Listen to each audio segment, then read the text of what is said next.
pergi ke perpustakaan tua yang berada di Jogja. Mereka bertiga berniat mencari sebuah buku. Mereka membuat kesepakatan berkumpul di rumah Vina. Nanti berkumpul di rumahku ya. Oke, siap. Sepanjang perjalanan, mereka lalui dengan rasa riang dan rasa penasaran. Yang konon katanya, perpustakaan tua menyimpan banyak misteri. Tanpa mereka ragu, mereka masuk ke bangunan tua itu melalui lorong-lorong yang sedikit gelap dengan hawa yang lembab dan semilir angin yang meniup melewati. Arung si penakut merasa tidak nyaman di lorong tersebut. Kemudian Arung membisiki Vina. Vin, kok tempatnya sepi banget ya? Mana gak ada orang lagi? Kamu bilang gak ada orang. Nah tadi yang jaga di sini siapa dong kalau bukan orang? Arung pun menjawab, kok mereka pada aneh ya? Kemudian Pelan berkata, Bus, siang bolong gini mana ada setan? Sampai mereka di pintu masuk perpustakaan, mereka membaca sebuah tulisan perpustakaan 2 dimensi. Sesampai di dalam, mereka bertemu salah satu pustakawan yang berada di lobi pendaftaran. Pak, buku sastra kuno ternyata di mana ya? Ada di rak nomor 3 paling atas. Ucap pustakawan sambil berwajah ini. Rak tinggi, berwarna coklat, berbaris rapi sesuai angka dan jenis buku yang tertera. Dengan singkat, mereka membaca judul-judul buku yang tertangkap oleh mata. Vin, kok aku asing ya dengan judul-judul bukunya? Generasi kayak kita mah mana mungkin kenal buku kuno. Sesampai mereka di ruangan perpustakaan, mereka menemukan hal yang dimaksud. Mereka satu persatu menelusuri buku yang dicari.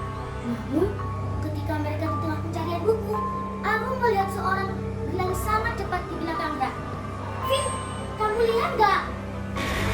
Lihat apaan? Tadi kayak ada orang lewat deh. Ih, apaan sih Rum? Cuma ada kita bertiga di sini. Mereka pun menemukan buku yang dicari dan membaca buku seru lainnya. Tanpa mereka sadari, mereka menimbulkan kegaduhan. Dan karena kegaduhan mereka, petugas perpustakawan pun mendatangi mereka. Hei kalian, jangan ramai, nanti mengganggu yang lain. Vina pun berbisik kepada Wulan. Perasaan hanya kita bertiga duduk di sini. Setelah Vina berbisik kepada Wulan, ada sebuah buku terjatuh di belakang rak. Mereka pun terkaget dan saling bertatapan. Udah yuk Vin, kita keluar. Kan bukunya kita sudah dapatkan. Bentar tunggu di sini. Mau baca buku yang lainnya. Ucap Wulan dan Vina. Vina dan Wulan pun asik membaca sebuah buku bergambar mistis.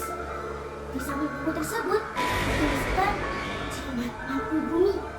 Namun dalam buku tersebut mereka hanya melihat gambar-gambar aneh dan berbau mistis karena buku tersebut menggunakan abjad kuno yang tidak mereka ketahui.